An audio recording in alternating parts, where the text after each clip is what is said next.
Welcome back, everybody. Today we are going to be making a loaf, well actually 2 loaves of bread for our sandwich recipe. You can find this in your recipe book on page 165. JK, we don't have our recipe book numbered, but it's under the lunch section.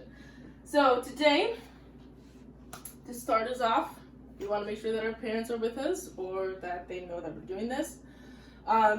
Bread can be somewhat trickier to do because you're working with yeast.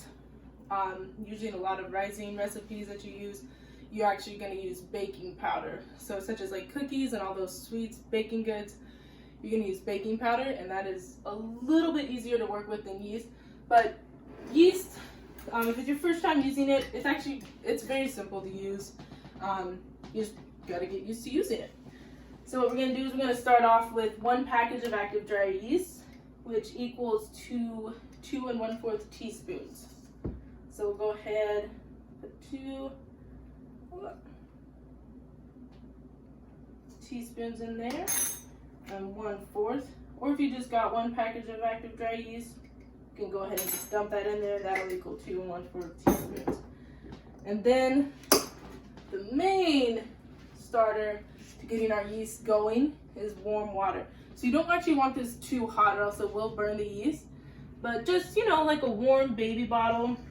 If you have babies around your house, you don't want the bottle to be too warm or else it'll hurt the child. So warm baby bottle, about that level of temperature.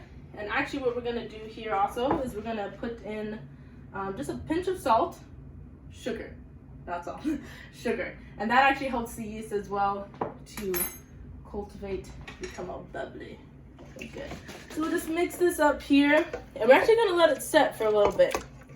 And what that'll do is that once it gets all foamy and starts to kind of rise, that's when you know that your yeast is ready. So we're going to let that set for about 3 or so minutes, and then we're going to come back to it, and then we're going to build on it some more.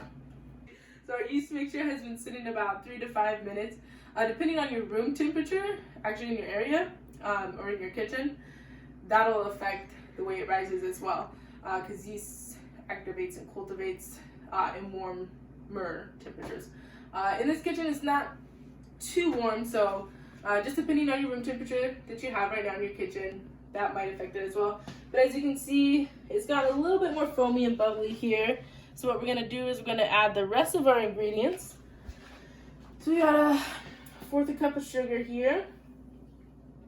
Now, like I said, that sugar is important, or you might substitute honey as well or some other type of sweetener, but the yeast does take that to rise as well. So the sugar is something that you're going to need. It's not something that we want just because we like sweet things, but you will need the sugar in there or some type of sweetener substitute. And then we're going to add the 2 tablespoons oil and the 1 tablespoon salt. We're going to mix that around. You can see that it's very liquidy. Alright, so here comes the main part where it's going to firm up. We're going to add our flour a little bit at a time. So add about a cup there.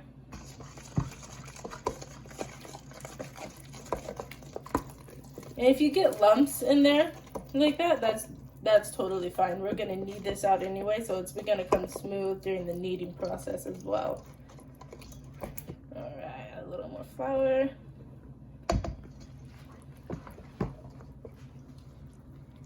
Alright, and you can see that it's firming up there. You can just get on the sides here. Make sure you get all that extra flour in. Very nice.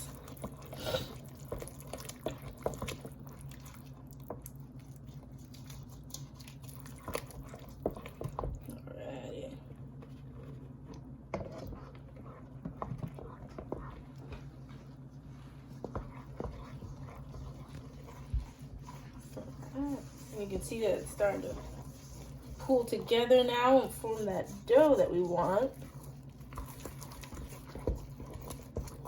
We'll go ahead and add the rest of the flour in.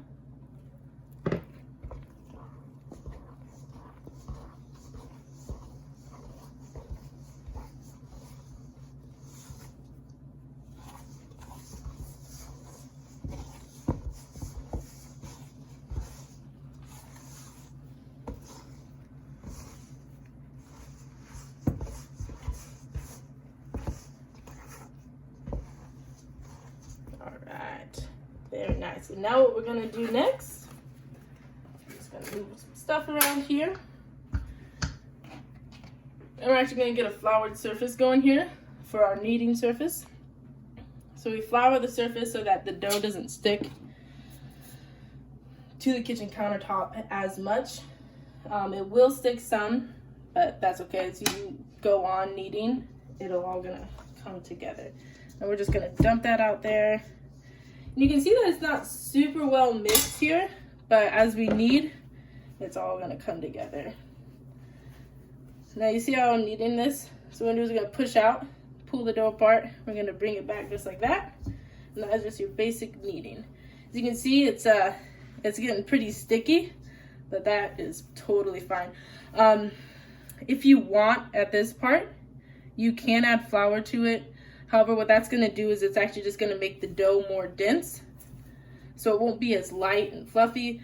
But if you don't want to knead for about, you know, an eternity, I'm just kidding, it doesn't take an eternity, but a good 10 to 20 minutes, then you can go ahead and add the flour and that'll form it up. I'm just gonna knead here a little bit.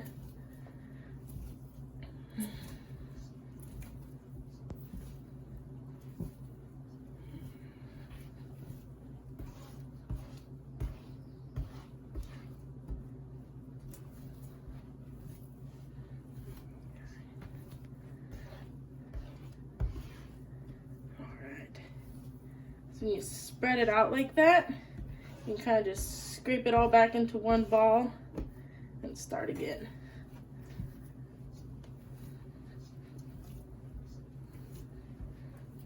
All right. Well, for the sake of time, what I'm gonna do here is I am gonna add a little bit of flour. But originally, when I make dough, I try to add as least amount of flour as I can. Just because your dough will be more dense.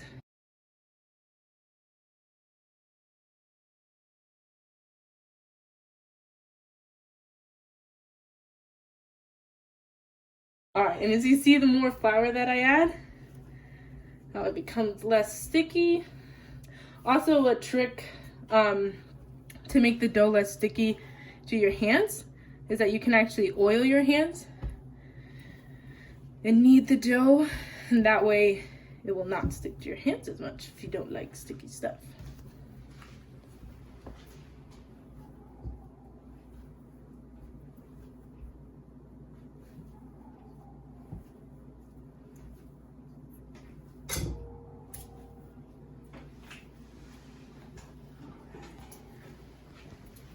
Now in the recipe book, it does say to knead for about 5 to 7 minutes, or 5 to 7 minutes, or until smooth. That's like, it's different with everybody, you know, we all have different strengths and different styles of kneading. So it can be different, but a way to test if your dough is ready, you can get it up there. And what we're gonna do is we're actually gonna stretch it out like this. If you see that it's turned apart there, that just means that it's not ready. So when you get it together and it's all smooth and it's not really tearing apart, that means that your dough is ready. Now, what I said before is that you can either continue to knead or you can add more flour. And depending on what you choose, if you add more flour, that just means it's gonna be quicker kneading process, but it also does mean that your dough is gonna be a little more dense and less light, but that's okay. I'm going to continue to knead here. So I did knead the dough for about 10 minutes. I added about an extra additional cup of flour or so. So what we're gonna do in this part is we're gonna form our dough into a ball, and then we're gonna place it in our well-oiled bowl here. We're gonna let it rise for 1 hour. So something I did here, because my dough is still a little bit more stickier than I want it to be, which is totally fine, but I oiled my hands so that I could pitch the dough easily and it's not gonna stick to my hands. So what we're gonna do here is we're just gonna kind of form a cup shape, and we're gonna go to the back of our dough. We're gonna pull it forward, and we're gonna turn it about 90-degree angles. Once again, until we complete one circle. All right, now you see how our dough is kind of coming into a ball. We're gonna just roll it like that till it's one smooth, happy little dough. All right, what we're gonna do is we're just gonna plop it in our bowl, just like that. Set it over here, and then we're actually gonna cover this and let it sit for 1 hour to rise. We let our dough rise for about 1 hour, and this is what it looks like. What we're gonna do is we're actually just gonna punch it down. We're gonna let all the air out. Just gather it up here. Very nice. All right. And kind of just knead it out. Now what we're gonna do is we're gonna cut it into 2 separate loaves, because this actually makes 2 loaves here. You can just tear it apart with your hands, or you can get a bread knife. Actually works really well, and you can cut it in half. But we're just gonna tear it till we got roughly about 2 equal size. Actually, get a little bit more from there. Put it over here. So we'll set this one aside, and what we're gonna do is we're gonna focus on forming this loaf right here. So what you're gonna do is you're gonna just pat it down with your hands. You're gonna get a flat circle going here, or square. And what we're actually gonna do is we're gonna roll it.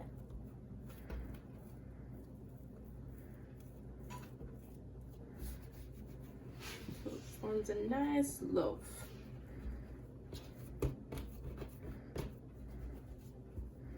All right, we're just gonna pop one of these into the bread pan. And what I did with these was I oiled them so that the bread doesn't stick to the bread pan when it comes out. However, Crisco might be a better option if you have that on hand, but oil will work just as well. So we're gonna do the same here, what we did with the other one. Roll it.